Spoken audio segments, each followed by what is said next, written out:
Private prisons in the United States are making big profits from mass incarceration.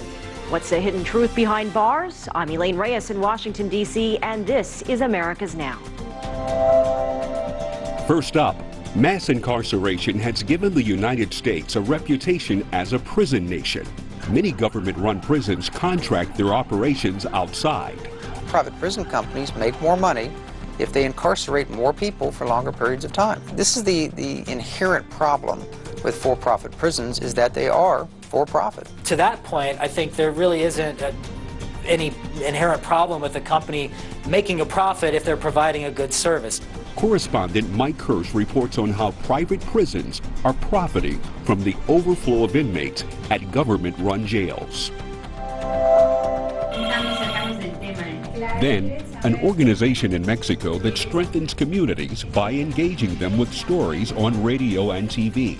Once we see a different world in our mind, in our imagination, it's not that hard to make it happen. For this week's Game Changer, meet the CEO of PCI Media Impact, Sean Southey. And later, a neighborhood in Panama City that was once unsafe and hazardous is now hip and becoming a magnet for investors. Why it was declared a World Heritage Site? Because its diversity really shows people find a way to get along. When they're in that type of a human scale environment, they just tend to find a way to get along. Correspondent Harris Whitbeck visits Panama's Casco Viejo. He checks out how this historic architectural mecca is undergoing a transformation and transforming some former gang members too.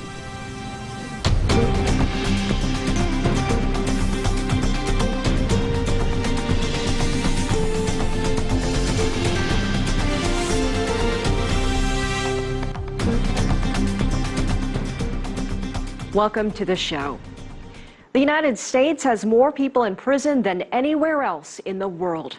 Almost 2.5 million prisoners are currently behind bars, equivalent to jailing the population of Chicago, America's third largest city. Human rights groups report a majority of them are Latinos and African Americans from poor communities. They're locked away for nonviolent crimes, from buying illegal narcotics to illegally crossing into the United States. Because of overcrowding, the federal government and several states are paying huge sums of money to private prison companies or for-profit prisons to house thousands of inmates. Critics say for every new person that gets locked up, private prisons get richer. As correspondent Mike Kirsch reports, it's led to concerns about inmate care.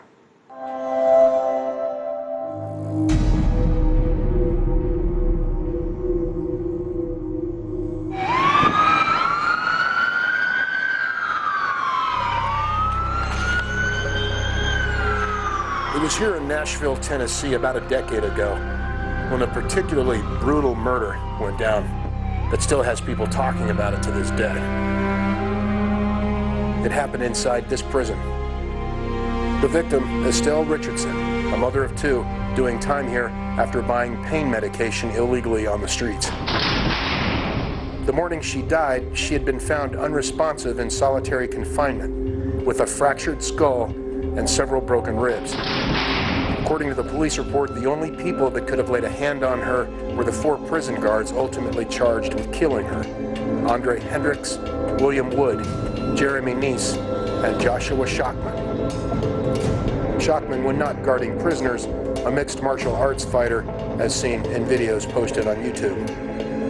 His nickname, the Warhammer. If you don't buy a ticket to come see the Warhammer, you're going to get punished. Shockman's not responded to several CCTV attempts to reach him. As a prison guard at the time, he was described as being overzealous in his dealings with inmates. But he and his fellow guards denied killing Richardson. Some say what may have helped their defense is that the crime happened at this particular prison, a private prison company contracted by the local county government. And not just any private prison company, but the biggest, richest, most powerful private corrections company in the United States, Corrections Corporation of America, headquartered right here in Nashville, Tennessee. Corrections Corporation of America, or CCA, operates, according to its website, more than 60 other private prisons across the United States. From federal detention centers housing undocumented Latino immigrants to state prisons with American inmates serving time mostly for nonviolent, drug-related crimes. In all, CCA houses 70,000 prison inmates nationwide. When CCA's prisoner in Nashville, Estelle Richardson, was murdered, CCA managed to get the murder charges against its guards dropped. How? Because the surveillance camera over Richardson's prison cell had inexplicably been turned off the day of her murder. Without visual proof of who killed her, CCA's guards walked free. Richardson's family protested, saying that CCA got away with murder, a murder that remains unsolved to this day. The history of American prisons in general is not a pleasant one.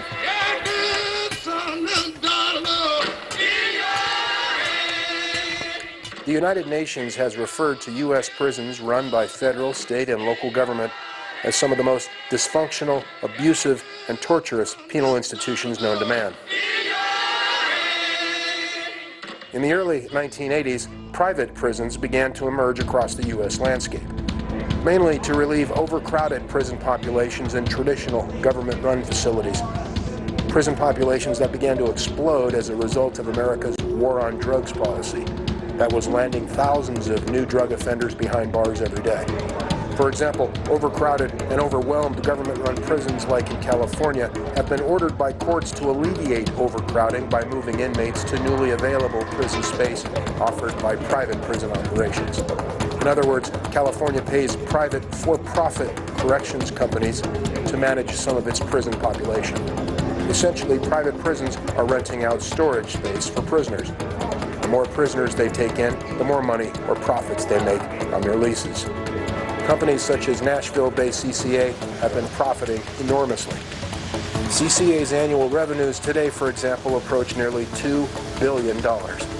So when CCTV set out to report about private prisons, we naturally felt it only logical to speak to someone here with the private prison industry leader, CCA.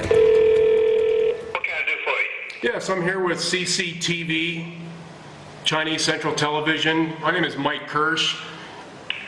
I'm a journalist.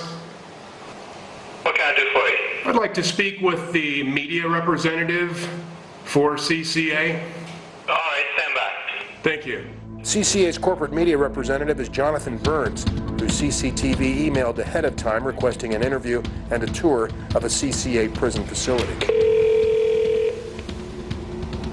Okay, I spoke to Jonathan Burns. He said that he had spoke with you. Yes, we corresponded by email, that's correct, and he told me to email my questions in. He's not here. Oh, he's not here? No, The press representative's not here? that's correct. Is there someone else I can speak with? No, you need an appointment. CCA ultimately declined CCTV's request for a prison tour and for an interview. Jails are terrible because... So, next, we turn to Alex Friedman, considered one of the nation's foremost experts on private prisons, because he was a prisoner at one for 6 years at a CCA prison here in Tennessee for an armed robbery he committed as a young adult that he says almost got him killed. When I was robbing the store, the guy did not want to be robbed, and so he pulled out a .38 and shot me, and then I got into a gun battle with him, shot at him. I was incarcerated for committing the crimes of armed robbery, assault with attempt to commit murder, and attempted aggravated robbery. You don't look like such a person. People tell me that all the time, and then I have to ask them, well, what does an armed robber look like?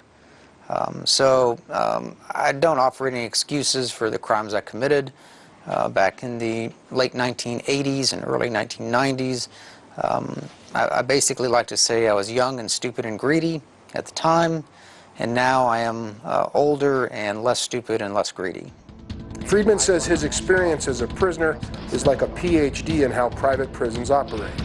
Indeed, Friedman's testified on private prison issues before U.S. legislators. Since his release from prison, he's run a nonprofit prisoners' rights watchdog group called Private Corrections Institute. This is Alex Friedman. Routinely blowing the whistle against what he claims is rampant corporate greed and corruption inside the private prison industry. Examples of which he says have been widely publicized, starting with what he calls the poster child of private prison greed, America's notorious Kids for Cash private prison scandal in Pennsylvania in 2008, when more than 2,000 school-age children who'd committed minor offenses, if any at all, were locked up in private prisons that had paid 2 local judges $1 million each in bribes to send these kids to jail. Sending children to jails in return for cash. 2 judges in Pennsylvania pleaded guilty today to taking huge payoffs to send teenagers to privately run detention centers. Both judges received lengthy prison terms, one of them memorably confronted by an outraged mother whose young son killed himself after his private prison ordeal. You scumbag! You ruined my f***ing life! You remember my son? Other examples of greed and corruption, says Friedman, private prisons profiting by overcharging government clients or American taxpayers for prison guards that are underpaid and also dangerously underqualified. That has led to abuse of prisoners. In one case, to the alleged rape of dozens of female inmates at a private prison in Kentucky. To violent prison riots at others. To prison escapes while prison guards were allegedly slacking off and not paying attention. To prison guards like these 3 guys from CCA's Nashville prison caught forcing inmates to make handcrafts that they'd turn around and sell, pocketing the proceeds. Friedman says private prisons are so dysfunctional because as private companies, they are not obligated under law to publicly report much of what goes on inside their prisons, as government-run prisons are required to do. Thus, private prisons are said to be less accountable and less transparent about how they operate. What is clear, he says, is that private prisons are making enormous profits by various means. Achieving these profits, for example, by maintaining lower overhead costs, by paying their employees much less than employees working in government-run facilities. In addition, private prisons profiting, of course, from each cell space they lease out. The more cells filled, the bigger the contract and profit. And some private prisons are said to actually have contracts that include what are called lockup quotas, which means that taxpayers ultimately have to pay a penalty tax for any empty cell space in a prison should local authorities not deliver enough prisoners to fill the spaces.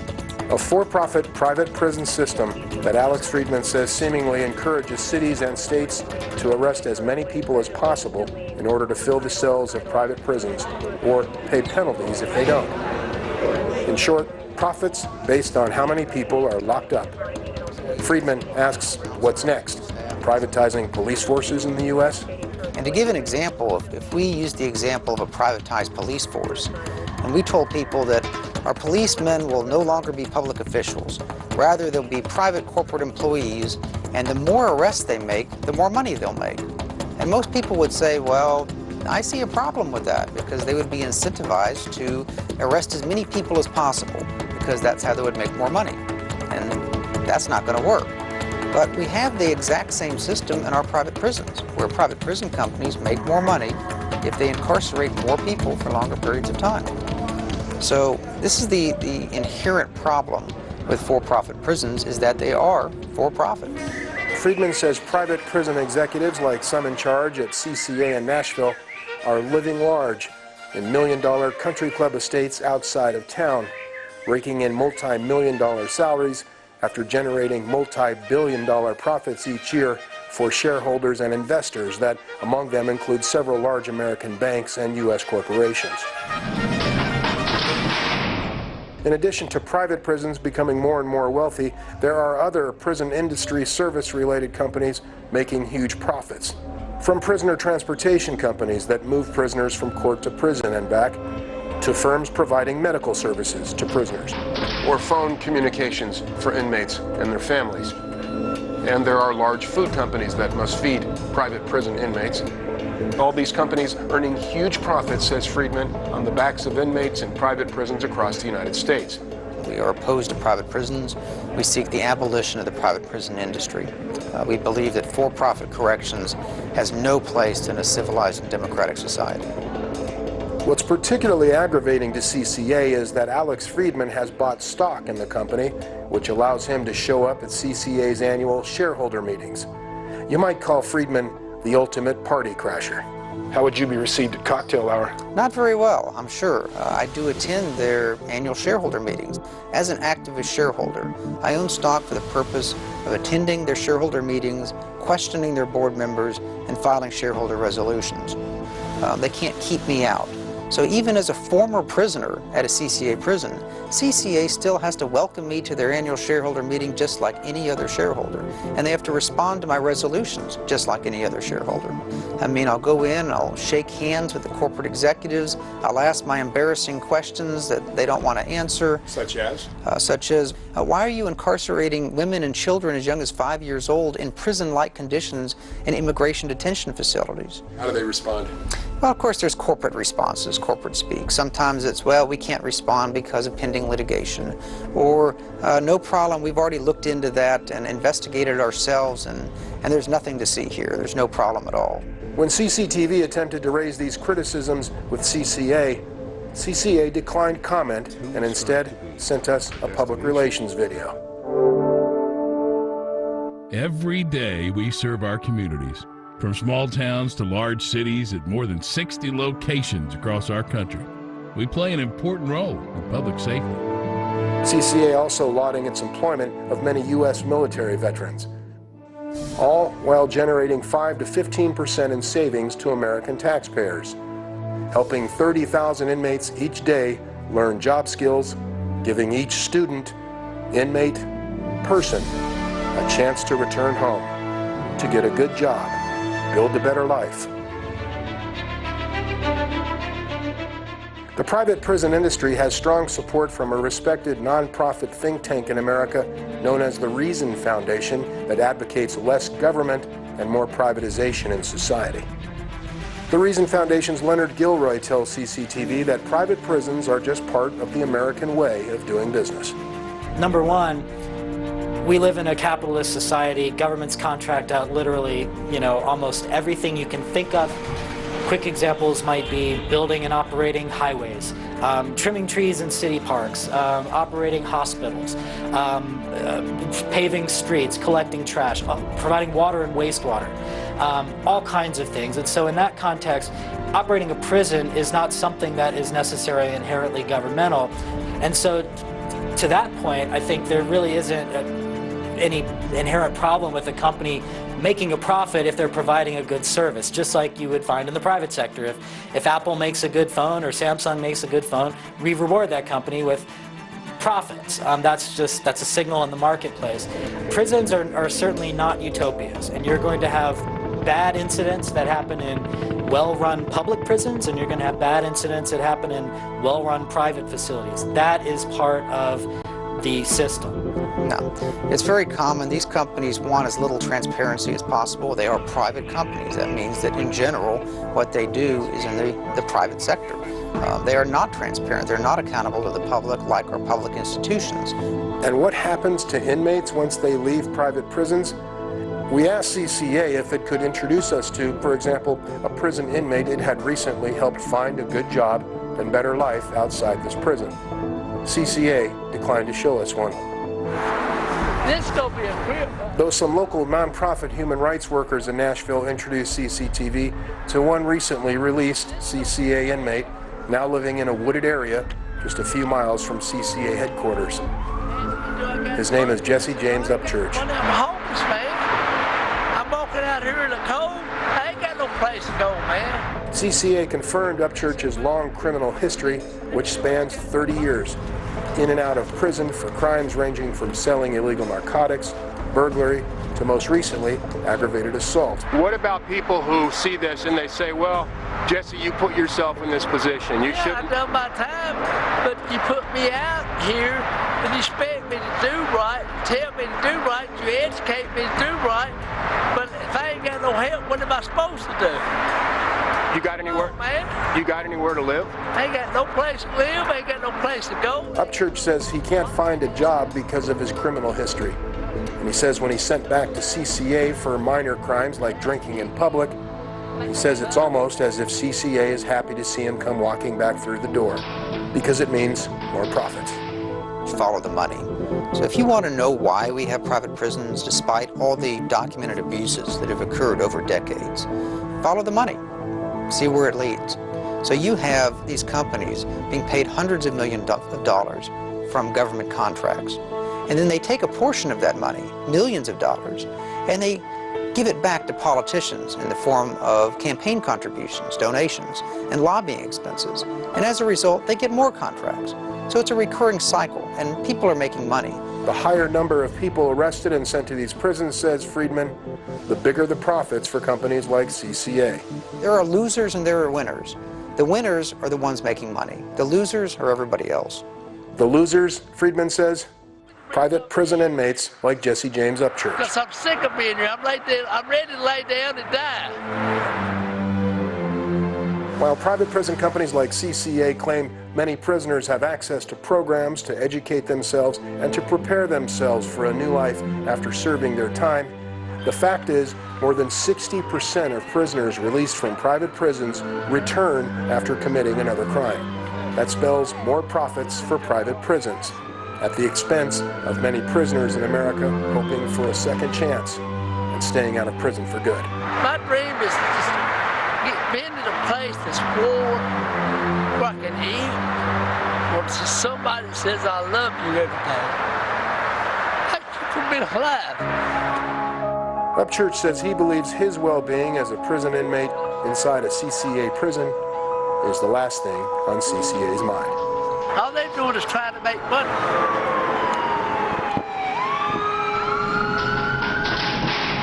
A week later, after drinking, Jesse was arrested and booked back into the local CCA prison.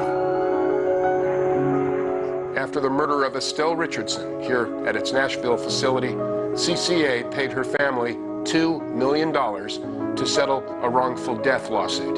Still, Friedman hopes someone will come forward with information about the crime. He's raised a $35,000 reward for that information. Little has been heard from the 4 guards accused in her murder since charges were dropped against them. Josh Schachman, the Warhammer, survived to fight another day, and today is said to be a fighting instructor. To date, CCA refuses to answer CCTV's questions about Estelle Richardson's murder. Though through its public relations videos, CCA assures the public it hires only the best employees at its facilities, who get the best parking spots right up front, from Employee of the Month to those working in quality assurance. Quality assurance? Yes, quality assurance is basically covering things up. What goes on inside private prisons, says Friedman, unfortunately, often stays inside private prisons.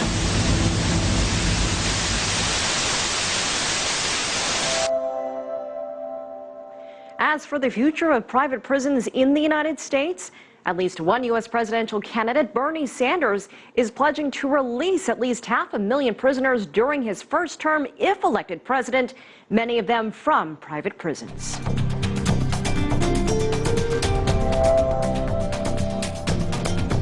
Coming up, educating through entertainment in Mexico. They go, wow, I could do that. And they think, my community could be better if I did what Juanita does. America's Now. Welcome back to America's Now. Myths, stories, and legends have a long tradition in Mexico. One man decided to use storytelling as a tool for conservation, development, and education. He produces radio and television shows in the most remote regions of Latin America to inspire social change. Education through entertainment is a mantra of this week's Game Changer, Sean Southey.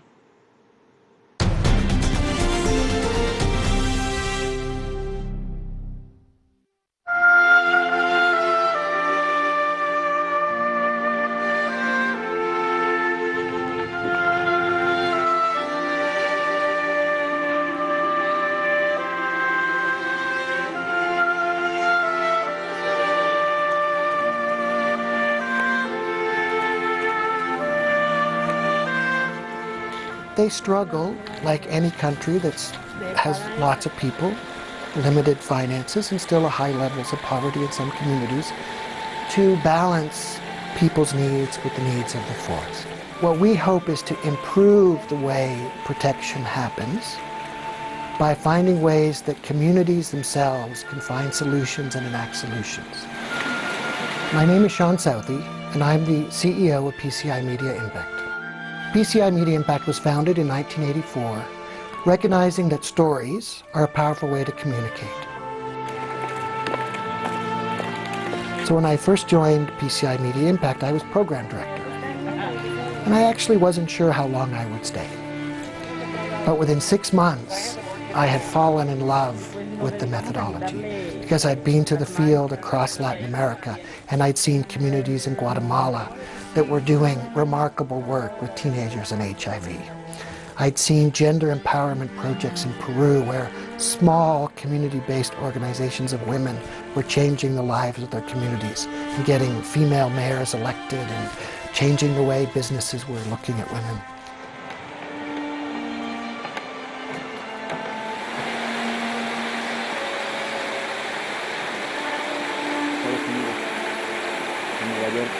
We use entertainment education. Long-running dramas on the TV, on the radio, combined with call-in shows where people engage in the stories. The power of a story is it pulls you in. We could all find ourselves in a story. It allows you to dream. It allows you to role model different ways of looking. It allows you to close your eyes for a minute and feel a different world. Once we see a different world in our mind, in our imagination, it's not that hard to make it happen. We partner with a local NGO, a local government, and we look to enhance their ability to reach their community in an innovative way.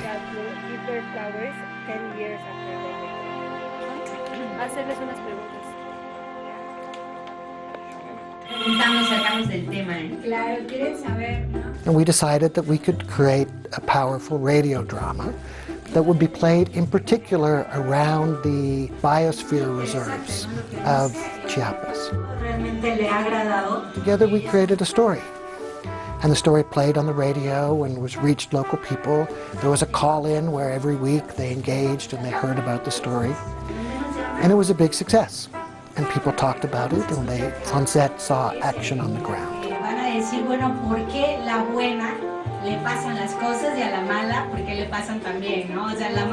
We decided, let's not stop there.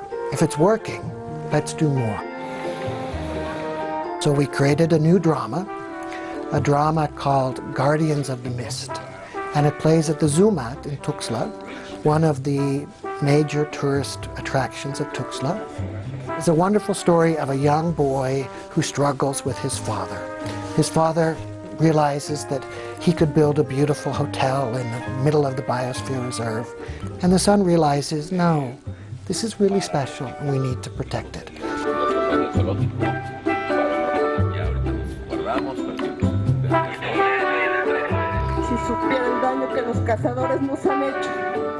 We had Chiapas actors doing all of the productions. We had Chiapas writers doing all of the writing. Because our job is to mentor local groups to tell a good story of their community, to inspire hope, to inspire change, and to inspire a vision of a world that has a better Chiapas.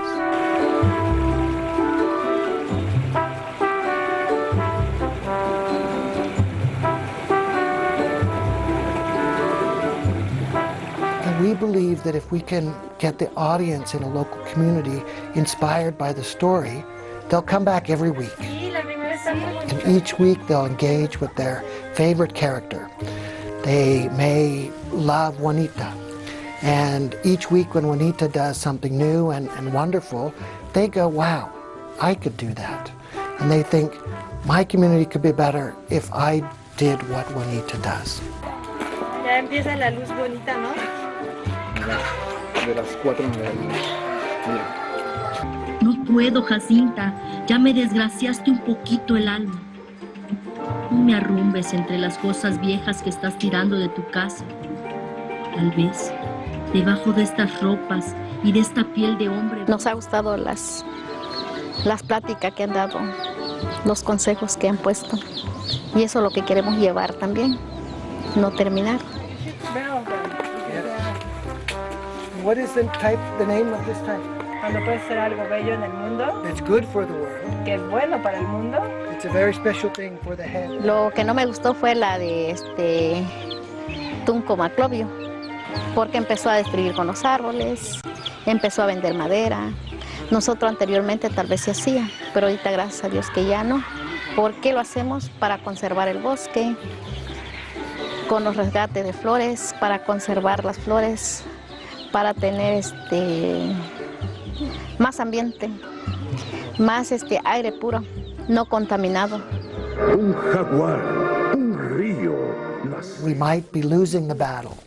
It's about Hollywood, Bollywood, Nollywood, and the big productions now, because there's a lot of violence, and there's a lot of sexism.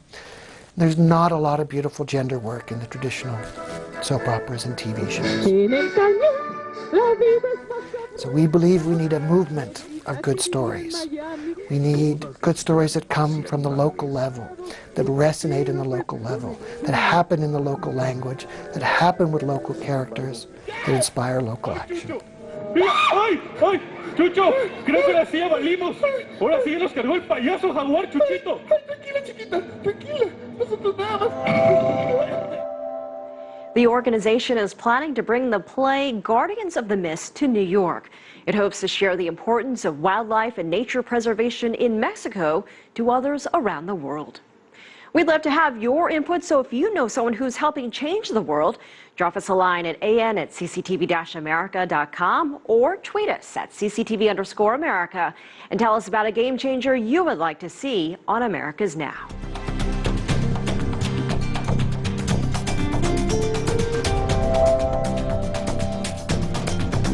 Coming up, a hot hotel property in Panama reforms members of street gangs.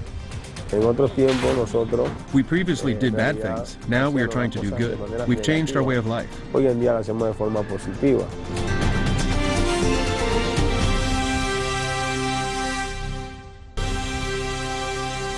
Welcome back. Casco Viejo is the oldest and one of the most dangerous neighborhoods in Panama City.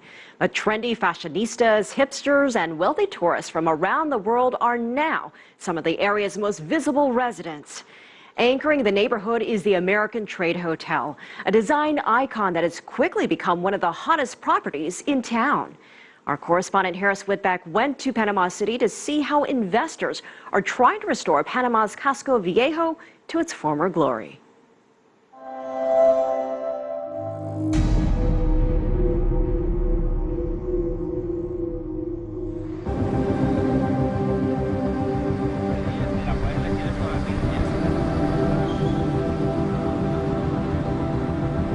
Just a few years ago, foreign tourists like these would not have been seen exploring this neighborhood in Panama City. It was simply too dangerous. Casco Antiguo, the oldest part of the city. At one point, the territory of some of the most violent street gangs in the country. Life was lived on the edge, amid poverty, filth, crime. But Casco Antiguo is the home of some of the most extraordinary examples of architecture in the Americas. Baroque churches stand next to Art Deco buildings. Caribbean gingerbread homes next to 19th century warehouses. The diversity in its architecture is just one of the reasons the Casco was declared a UNESCO World Heritage Site in 2003. A designation it came close to losing in 2010 when the crime and urban decay started eating the neighborhood away.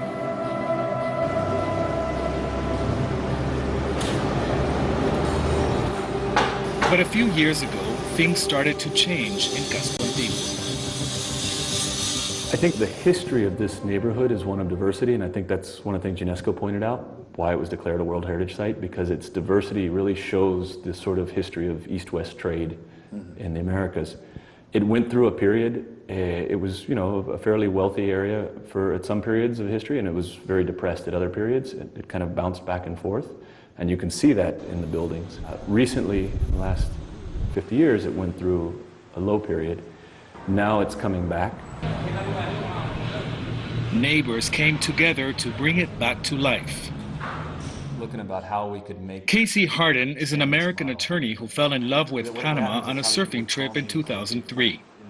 He loved it so much, he stayed, and became one of several Panamanian and foreign entrepreneurs who decided to invest in Casco Antiguo, applying a model of urban development that is unique because it is so inclusive. It just kind of happened. There's always going to be...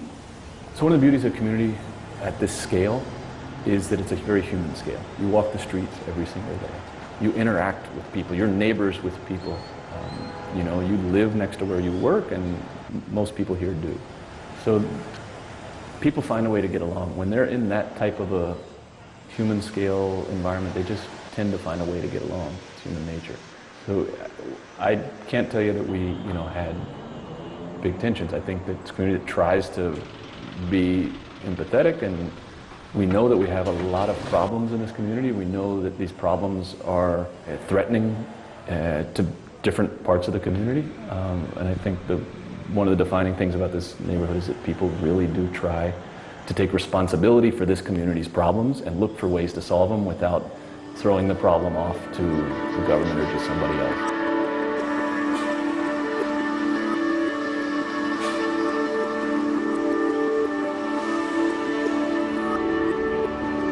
Casey and his partners formed a company that is revitalizing many of the neighborhood's buildings. But they are making sure social development follows. Profits with a purpose. We build luxury condominiums, and for every high-end condominium, we build an affordable unit. So it'll be a range of, you know, 600,000 to $1 million on one side and 60,000 to 100,000 on the other. Those are the kind of things that a private business can do to try and contain the externalities of displacement. Investing in cultural activities that aren't necessarily, you know, if you look below, you'll see we have a liquor store in one commercial space, pays a high rent. We have an art gallery next door to it, pays a lower rent. Those two things somehow balance each other out.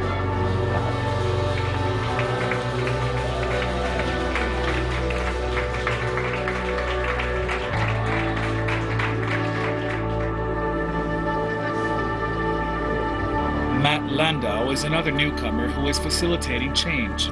He too went to Panama on a holiday and decided to stay. He now helps facilitate programs aimed at involving neighbors in work programs to improve their communities. One of them is called Buenas Obras, or Good Deeds. Okay, so this is the Buenas Obras store. That's the Good Deeds shop. Good Deeds shop. Yeah, it's our little solution to solve the problems that our neighborhood has with something we have in excess, which is basically donations and extra stuff that people have lying around. This is the store in which those items are donated. And once you have wonderful items in the shop that kids and people who don't have work jobs want, you're able to leverage their capital. And so basically, I mean, what you've created here is almost like a microeconomic system by which people do good deeds and they like monetize their good deeds so that they can buy things they need. Yeah, so the beauty of the actual products that could be purchased in a store is that here they are priced at 1/2, proportionally speaking. So that this formula, for instance, that would cost, I don't know, $5 in the store, here costs $2.50 Buenas Obras, which means that our Buenas Obras currency is actually in a lot of ways more valuable than the actual dollar. So in the bigger picture, what is this an example of? I mean, how does what's happening in Casco Viejo in general relate to this specific?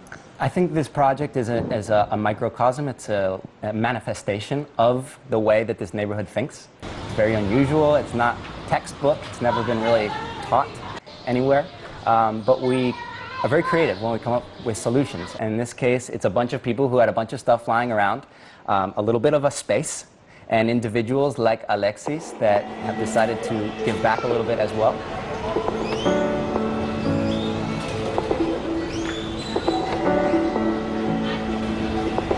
Alexis Quintero is a former drug dealer who served time in prison. When he got out, he returned to his neighborhood, looking for ways to turn his life and that of his community around. He was one of the original members of Buenas Obras, and now spends much of his time organizing his neighbors to do good deeds. Era una persona aislada de la sociedad, no confiaba en la sociedad, siempre había las puertas cerradas, siempre había que ir a la mala. Y luego me puse a analizar con el tiempo, pues más por mí, que no era positivo pensar de esa manera y que puede estar todo malo, pero uno puede buscar algo bueno, siempre hay algo bueno. Entonces tratar de ¿cómo se dice?, desarrollar aquello. Y eso es lo que me ha hecho ser ahora lo que soy. Cada día cambio porque uno no cambia totalmente. El que dice que ha cambiado de hoy para mañana es algo vacío. Uno poco a poco va cambiando, va elevando los valores, va teniendo otras metas. There are examples of change all over the casco, like the walking tours now offered around the neighborhood. The groups are led by former gang members. Kids who once assaulted tourists now show them their homes. En otros tiempos nosotros en realidad hacíamos las cosas de maneras negativas, hoy en día las hacemos de forma positiva, donde ya nuestra manera de vivir ya no es la misma, ya no es igual. Ya no pensamos en levantarnos en querer robarle a un turista, sino hoy en día de hacerle un tour a aquellos que nos visitan dentro de nuestro casco antiguo. Donde gracias a Dios soy una persona sociable hoy en día, que me dedico a hacer la cosa positiva dentro de mi comunidad, cada día más, y no mirar hacia atrás, sino mirar hacia adelante. Es una decisión personal en cuanto a lo que uno, por el sistema, que de ver que nuestro amigo o vecino creció de una manera, entonces eso influenciaba a tal sentido de que uno, bueno, también optaba por la misma actitud o condición de también ser un pandillero o pertenecer a una pandilla o ser un maleante. Pero era porque veían que no había otras alternativas. Las alternativas siempre han existido, pero eso es lo que estaba en nuestro entorno.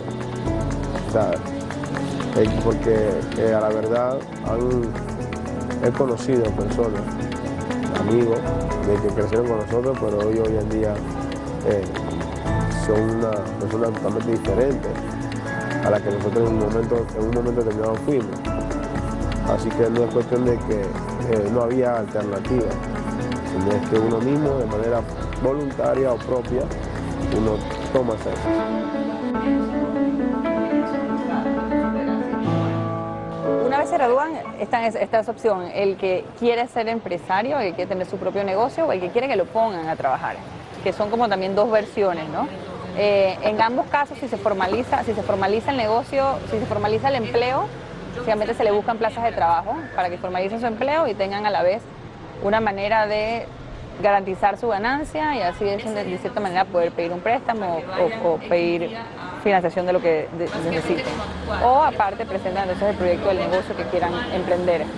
La mayoría de ellos, los que han sido líderes de una pandilla, deciden emprender su propio negocio. Eso ha pasado con casos muy específicos, pues porque tienen ese don de querer dirigir su propia empresa, dirigir gente, dirigir su negocio. Una vez presentan su idea, se les ayuda a estructurar como un plan de negocios, para que entiendan un poquito cómo son las etapas de este proceso y vean cuánto les va a costar emprender el negocio.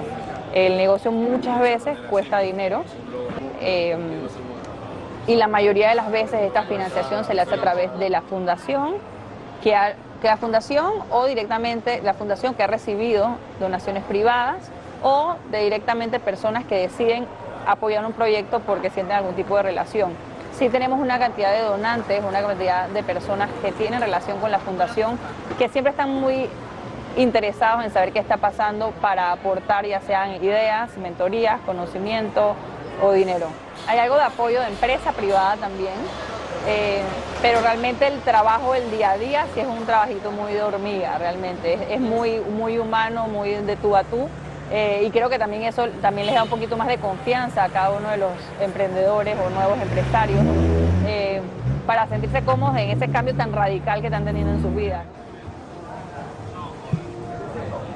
The mentor lives in the neighborhood as well.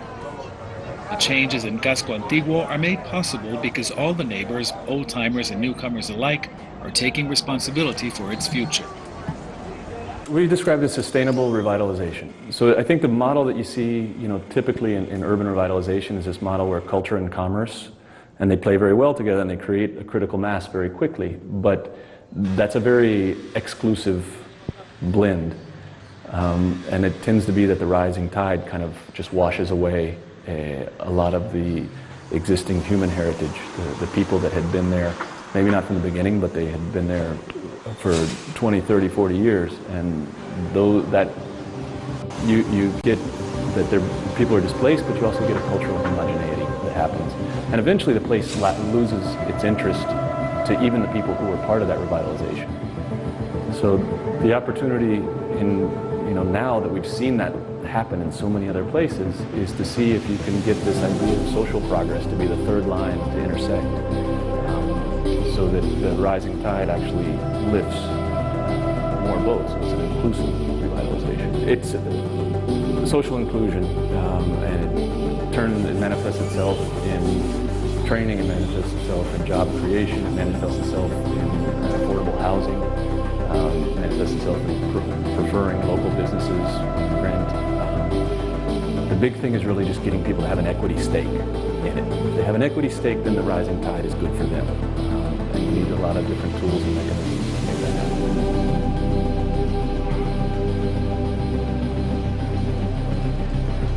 Tools the people of Casco Antiguo have found within themselves.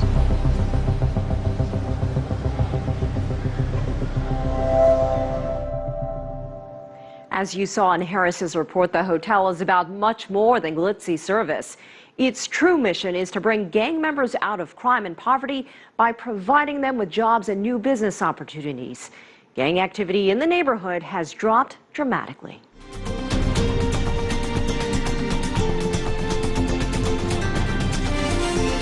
America's Now. Finally, we head to one of the southernmost islands off the coast of Chile. Amora Park is one of the most biodiverse places in the world. Its stunning array of forests, plant life, and proximity to Antarctica have made it the ideal outdoor classroom to study the environment and climate change. We leave you with these unique images of Amora Park. Thanks for watching. We look forward to seeing you again next week for another edition of America's Now.